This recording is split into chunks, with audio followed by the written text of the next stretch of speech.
বৌমা, মা সারাদিন না করে সব করে খেলছে। এখন স্কুল ছুটি, ওরা পরে পড়বে, তুমি যাও তো। আপনার আদরে না ওরা বাদর তৈরি হচ্ছে।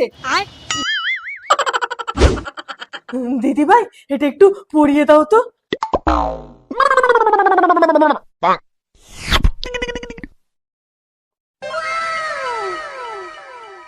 ভাত খাবি? সারাদিন উল্টো পাল্টা খাওয়া, তাই না? আমি দিয়েছি চকলেট, কিচ্ছু হবে না, পরে ওদের আমি ভাত খাইয়ে দেবো। তুমি যাও তো বাপু। এক দেশে এক রাজা ছিল আর এক রানী ছিল। তাদের একটা ছোট্ট রাজকুমারী ছিল। একদিন ওই রাজকুমারীকে একটা রাজকুমারী কি রে, ঠাম্মির কথা মনে পড়ছে?